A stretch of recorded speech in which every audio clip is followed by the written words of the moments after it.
Welcome to the U.S. Law Essentials Law and Language Podcast, the legal English podcast for non-native English speakers that helps you improve your English listening, improve your legal English vocabulary, and build your knowledge of American legal culture.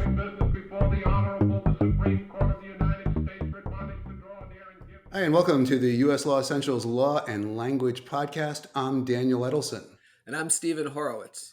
And today's episode is part of our What's New in the Legal News series, where one of us picks a legal news event to talk about. Today is Dan's turn. So, Dan, what topic did you pick for us? Okay, what I have is a story about, and we have the link in the show notes, and the title of the article is Minnesota Man Charged in Securities Fraud May Have Tried to Seize Florida Shell Company Records Suggest, which isn't a great headline, but kind of a long headline, a lot to take in, but I guess that means there's a lot there. I think there is a lot there, and it's an interesting story because it's about a criminal and civil case that's being brought by the government against a man who's charged with corporate hijacking in connection with a securities fraud scheme. And when you say the government, which government are you talking about? The United States government. And there is both a criminal case and also a civil case that's being brought by the Securities and Exchange Commission, also known as the SEC. Oh, yeah, the SEC. So the SEC is a government agency that's in charge of enforcing certain laws and regulations in connection with securities, or what we could call investments. So the SEC is kind of like the government agency that's responsible for making sure everybody feels like the stock markets and the bond markets are fair or reasonably fair, so that people will continue to trust them and participate in them. That's exactly right. And the SEC is able to bring a civil case when someone is accused of violating the securities laws. And this is an interesting story because this defendant is alleged to have committed something called corporate hijacking. Have you ever heard of corporate hijacking before? I've heard of hijacking. I mean, hijacking, you think of like somebody getting on a plane and then taking control of the plane, or telling the pilot we're going to this other country, and you take the plane, and that's a hijacking the plane.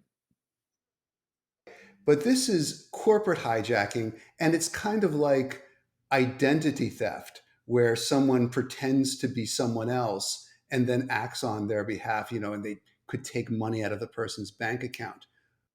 So like they're taking control of the company rather than of an airplane? Precisely. So the scheme works this way. The bad guy will find a company that's essentially defunct. It's no longer active. And then so somebody created a company. They filed something with the state government to say, I've created ABC company, and then it's just sitting there. Nothing's happening with it. Right. And that can happen for all sorts of reasons. Maybe the company just isn't active. Maybe it's essentially gone out of business. So now it's as if you have a vehicle, but nobody's really paying that much attention to who's operating the vehicle. Then the defendant is alleged to misrepresent himself as being a director or senior officer of that company. So what this defendant is alleged to have done is he took a number of companies that were defunct, and then he filed papers to make it appear as though he were the director or officer of this defunct company. But why would he do that, right? It's a company that doesn't really do anything. So why would you want to be the director or officer of that company? So he's got himself so now he's the CEO of this company that's just a shell. It's a shell company. It's not doing That's anything. precisely right.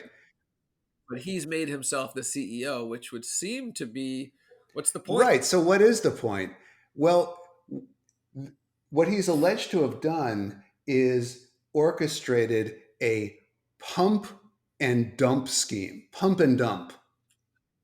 Pump and Right. dump. It rhymes. It definitely rhymes. but but the crime is not for making a rhyme. The crime was for pumping up or inflating the price of the stock in this company and then dumping, then selling the stock for a profit. Oh yeah. So that's pump and dump is kind of a classic stock strategy where people will buy a stock that's cheap and then they'll put all this information in the market and press releases or on discussion boards and get everybody all excited about it with information that's not true. And then once the stock goes up for a little bit, then they sell it That's all. precisely right. So this scheme works. This scheme works by first the defendant represents himself as the officer or director of the company. So now all of a sudden he's able to make these public filings on behalf of the company. And he buys stock in this worthless company. So the company stock can be bought really cheap, just for a couple of Like how cents. cheap? Like a couple pennies? Exactly. In fact, you could call sometimes it's called penny stock. So he buys Uh-huh. all this stock really cheap. And then, as the officer or director of the company, he makes public filings with the Securities and Exchange Commission in which he talks about these prospective business deals. And he even is alleged to have created these Twitter handles in which he essentially echoed this type of news, all to create this impression that this defunct company suddenly has these great prospects.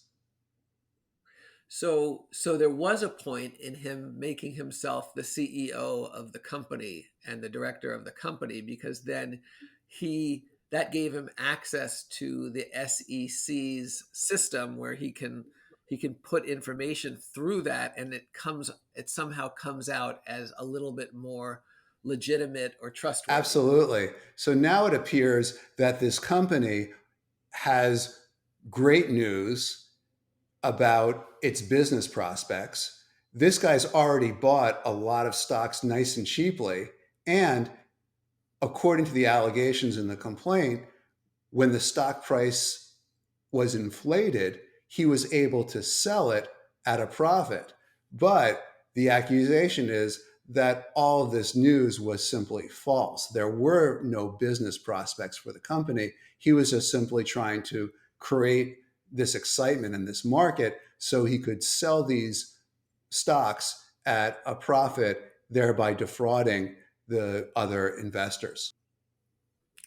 So Dan, how is this that I mean it seems like if you're getting a shell corporation through through funny means or in a funny way, that's a state law issue, right? That's corporations is by state in the US. So how does this become a federal That's case? a really good point.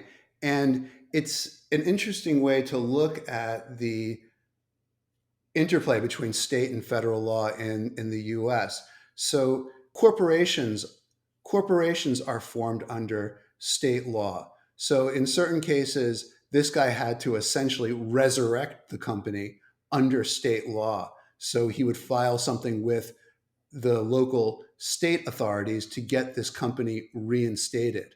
However, securities laws in the United States are largely governed by federal law. So as soon as you start offering stocks on a public exchange, and as soon as you start making materially false representations in connection with securities, you're almost always going to be triggering some sort of federal law.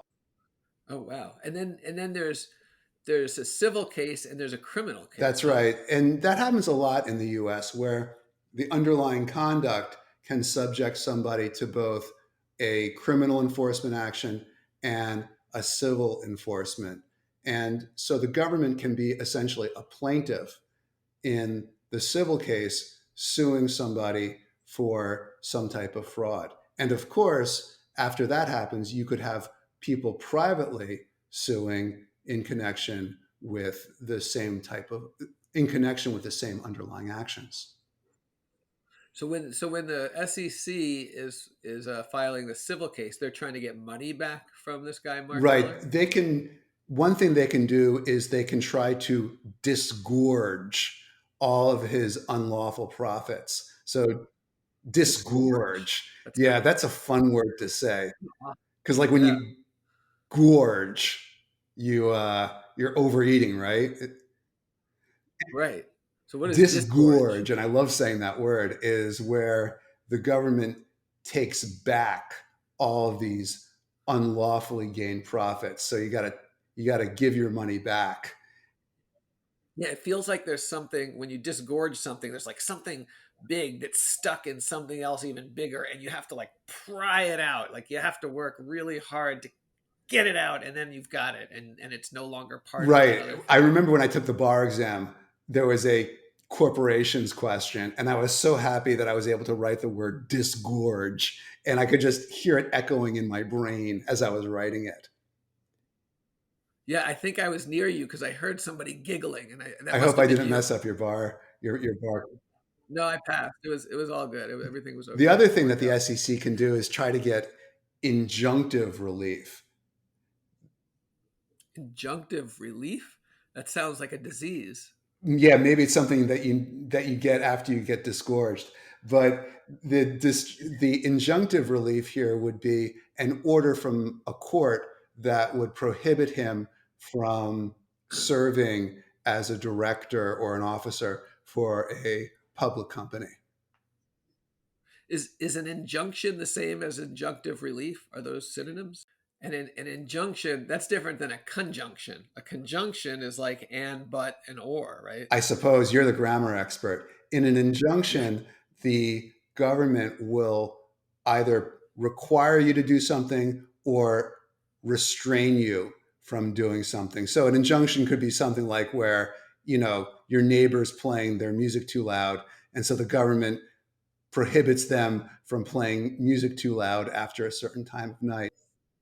And I guess, and an injunction is what you get instead. Like usually in a civil case, you want to get money, but sometimes money is not a good solution. So I guess injunctive relief is an Sure. alternative to getting money. Also, something to keep in mind in US civil litigation is typically you aren't required to only request one form of relief. So there's no problem with asking for injunctive relief and also for compensation. So you could ask for money damages and also ask for some type of injunction. And that's what the SEC is doing here. They're asking the court to disgorge his unlawful gains and also asking the court to restrain him from engaging in similar activity or acting as a public officer or acting as an officer or director for a public company. Well, Dan, this has all been really interesting, but I'm getting a little worried that we might be hitting the legal limit for saying disgorge in a podcast. And I don't want us to run afoul of the SEC or the FTC or the FEC or any of those ECET agencies of the government that might monitor this podcast.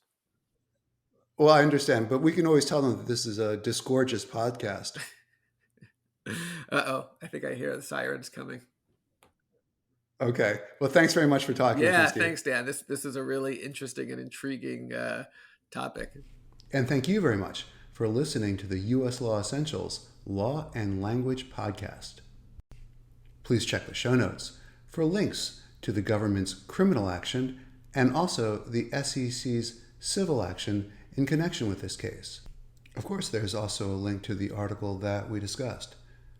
We hope that you enjoyed learning a little bit more about corporate hijacking and the circumstances underlying a securities fraud case. For example, you can practice explaining in your own words what a pump and dump scheme means in English. We hope you enjoyed listening and that the show was helpful to improving your legal English. If there's other topics that you'd like us to discuss or people you'd like us to interview, please get in touch. There's contact forms on the US Law Essentials podcast webpage. Thank you again, and remember, stay essential.